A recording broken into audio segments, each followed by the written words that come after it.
Hello folks, today is Friday, November 11th, 2022. As usual, my name is Jake Baldino, here to talk about all the video game news that has been going on this week. We got a stacked week, and the first thing is a big hot rumor. So of course, take this with a grain of salt. But it's about a possible PlayStation 5 Slim, which a lot of you guys might be thinking, already? Well, time is an ever-moving, unstoppable force that will eventually crush us all, but is that too heavy? Is that too heavy for the beginning of the show? It's inevitable 2 years into the life cycle of a console, some revisions are going to be talked about at some point, right? Well, we have two separate rumors. The newest one is from theleak.co, suggesting knowledge of a design revision, update to the chassis, smaller parts, smaller components, specifically for manufacturing at some point in 2023, correlating with the traditional model that we know now, ceasing production. But along with that, Tom Henderson over at Insider Gaming has reported previously and kind of followed up and reiterated the fact that it's not necessarily a complete redesign, a real slim model, but really an updated version of this PlayStation 5 that will have a detachable disk drive. We've talked about that in the past a little bit, but he's saying that this leak rumor isn't quite just a complete redesign as they're suggesting. He says it's more of just them messing around with the disk drive thing, possibly in reducing costs and ramping up production. So I wouldn't expect anything really big to pop off soon. At any point, people are still even speculating about a PS5 Pro because we already need more frame rates. So I kid, kind of, but just by judging from some recent games. Still, I think this time around, this life cycle, the updates, on certain consoles might go down a little bit differently than we typically expect, just because of the chip shortage stuff, the pandemic stuff, the fact that it's taken so long to get these consoles in people's hands. I think that all the hardware manufacturers are also going to be very cautious in terms of alienating or pissing off certain customers,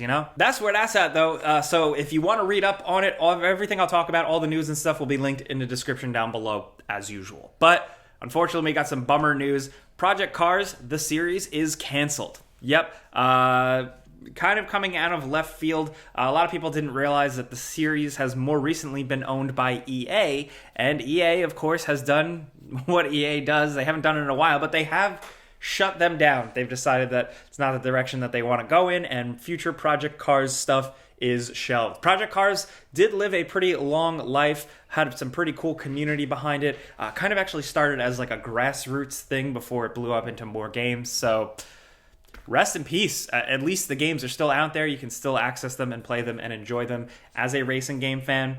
This does bum me out because I always just like having a lot of choices, a lot of options. What are you going to do? L's in the chats, as the kids say. I don't know, but yeah, that's where we're at. Oh, and in other news, an update on the Prince of Persia Sands of Time remake. Ubisoft basically is like, shut up, leave us alone. That's essentially, they have been getting so many questions about the Prince of Persia remake that has kind of gone dormant, that they put out a post specifically stating, yes, we are still making it. The development has shifted to, I believe, Ubisoft Montreal. Stop asking us. We won't have any updates anytime soon. We have actually even canceled and refunded all pre-orders just because they don't know when it's actually going to release. But with them doing that, they just wanted to reiterate that it will still be a thing at some point. You may or may not remember when we first got a look at this with the trailer, it looked a little rough, and then there were some development studio changes with it, and that's where we're at now. The original Sands of Time, one of the best games ever made, was released in 2003, so it has been a minute. I still think the original is so solid, but at the very least, if they have to remake this thing, and it seems like they're moving forward with it, I am glad they're giving it all the time it needs, because that game should be handled with gloves? What do you do with something nice? Care. You care. Yeah, handle with care. Thank you. Jeez. Like nice gloves. White gloves, like, when you handle something nice? I don't know. You don't know what I'm talking about, dude. Handle with care. I need more coffee. Oh, also, straight from the horse's mouth, as of this morning making this video, Control 2 is official. Official sequel happening. Now, we have known for a while that Remedy has had a bunch of projects in the works, and they have kind of alluded to making more Control, but now it is straight up official, signed on the dotted line. Boom, there you go. I don't think we're going to see this for a while, and again, I'm willing to wait, But where are they going to take that zany world? I don't know, but I'm looking forward to seeing where. Next up, just a reminder and some links in the description down below. Some big games releasing this week. Some of you guys, if you like these types of games, you are eating good. We got Sonic Frontiers, which I will link the before you buy for as well. I'm 50-50 on it, but I think it's a step in the right direction. If you really love Sonic and 3D Sonic games, you're probably going to have a good time. So that is available. But also, God of War Ragnarok. I will link our review, our before you buy for that as well. Absolutely enjoyed the game. I'm putting a spoiler video out on my channel this weekend to talk about the story and the ending and stuff like that. But hopefully you're chipping your way through it, unless you are some of the unfortunate people who seemingly pre-ordered the collector's edition, which was going to come with like a cool steelbook and then a download code of the game. It seems like there was a manufacturer error, and a lot of people are opening up those boxes and there's an empty square where the game should be, and people are rightfully pissed. It seems like you're going to be able to get taken care of if you went through one of the traditional retailers, but as of right now, it doesn't seem like, at least at the time of making this video, Sony hasn't responded, and I've seen some people pretty rightfully upset. Can you imagine, like, just you would die. The amount of money you dropped, and like, and you're ready. Like, what if you took off work, and then like it shows up, and you're like, oh boy. And then you open it. Oh. It's cool it came with like Thor's hammer, but Mjolnir can't download the game for you. No, it doesn't fit in the disc tray. From all of us here, really hope that didn't happen to you. But if it did, let us know your story. Let us know if you were able to get through to any type of customer service.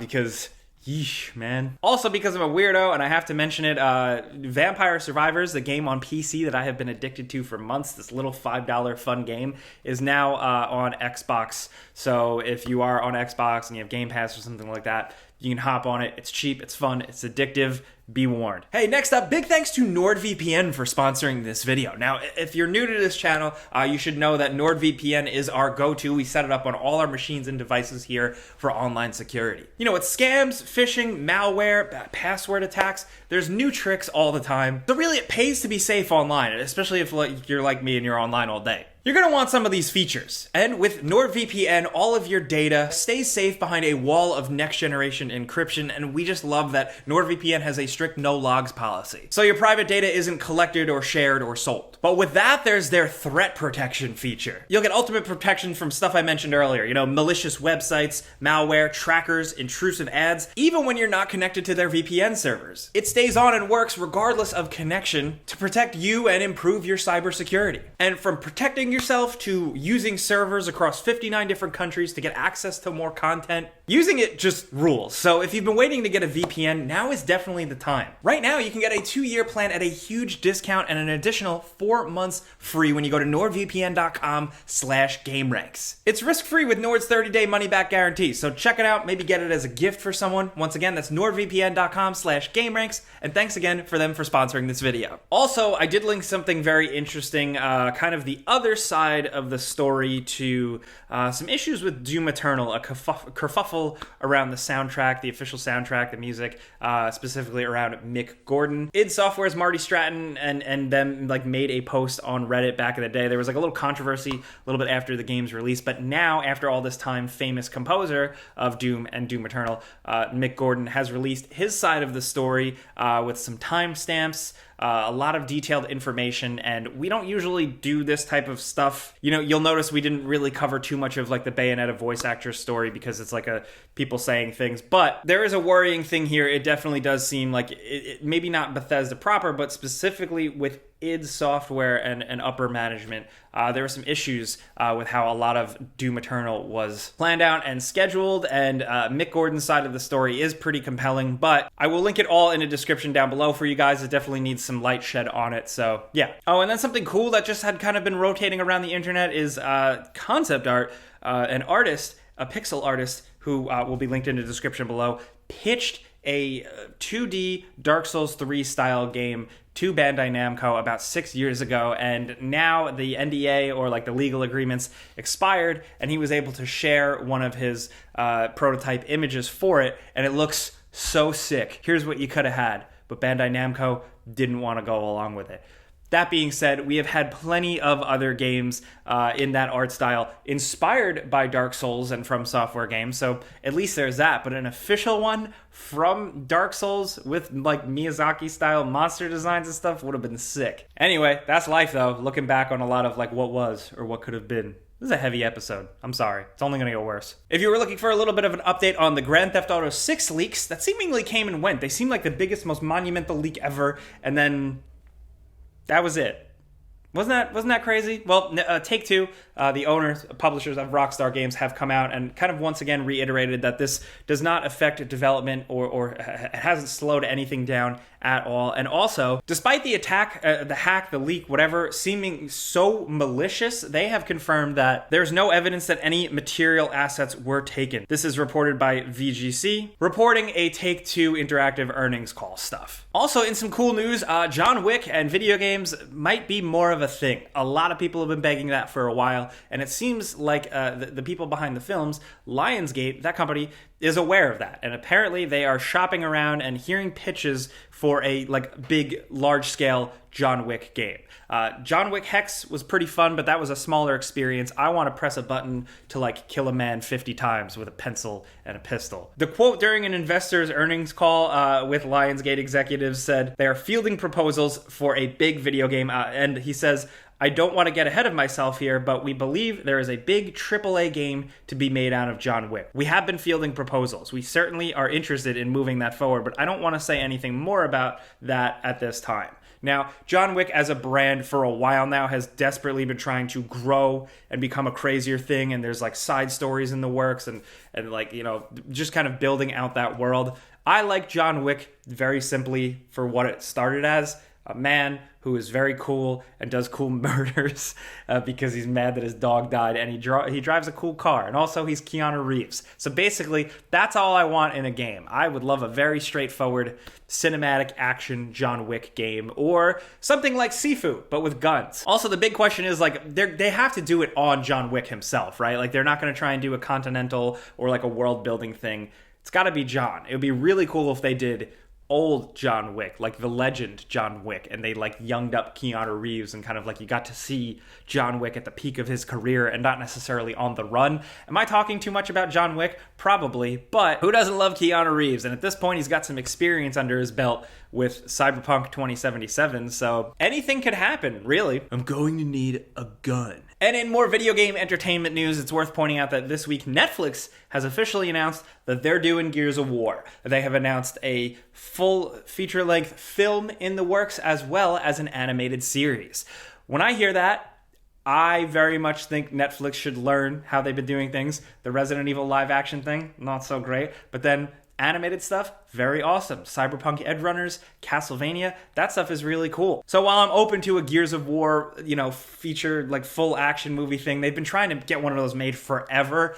I'm more excited about the prospect of an animated series because the animated series stuff on Netflix, for the most part, and with video games specifically, has been pretty tight. Original creator Cliff Bleszinski gave his blessing, then Dave Bautista came out and was like, put me in the movie. So who knows what's going to happen. Also, last but certainly not least, I don't usually talk about this type of stuff on the show, like big high-profile deaths or anything, but this did just happen. And it's relevant to bring up that Kevin Conroy, the voice of Batman, who many of you gamers might know, the voice of Batman in the Arkham games, has passed away at the age of 66. This was sudden and unexpected, and for me, as somebody who has always just enjoyed the comfort of what he has brought as a kid who grew up in front of a TV and with some comic books, that was my Batman. It's arguably a lot of people's Batmans, and he's going to leave behind pretty big footsteps, or footprints, rather. I usually don't get affected by celebrity deaths or anything like that, but it was what he put out there in the world. It's something that, like, you feel like you're always going to have, and then this news, you feel like suddenly it's taken away from you, and you're never going to get any more of it. And I think the big takeaway from that is feel like that about yourself too, man. I mean, whatever you put out in the world, big or small, whether it's voice acting for a famous character or just a handshake and a smile, know that at some point someone else out there is going to feel like they suddenly don't have that either when talking about you. It might not feel like it, but it is the case. I actually think that's actually a positive way to look at this, So let's wrap this up. I want to hear what you guys think about the video game stuff this week. Is your first experience with Kevin Conroy the video games? It's okay if you've never seen the animated series. Also, what do you think about this PlayStation 5 Slim? You think this is BS or you think this is for real? What are you playing this weekend? Of course, definitely drop that in our pinned comment thread for our research, whether you're jumping into God of War or Sonic or something weirder or something older. It doesn't matter. We definitely want to hear what you're up to. Not in like a weird, creepy way, but just like for real. So thank you guys for being here. I'm Jake Baldino. You can find me on Twitter and Instagram, more on Instagram, but also the Friends Per Second podcast every other week and my channel. All the links will be in the description down below, but thank you guys for being here. We're just going to give you the news and have some fun every single week. Clicking the like button's all you got to do to help us. Have a good weekend. Be safe. See you guys next time. Pizza's on me.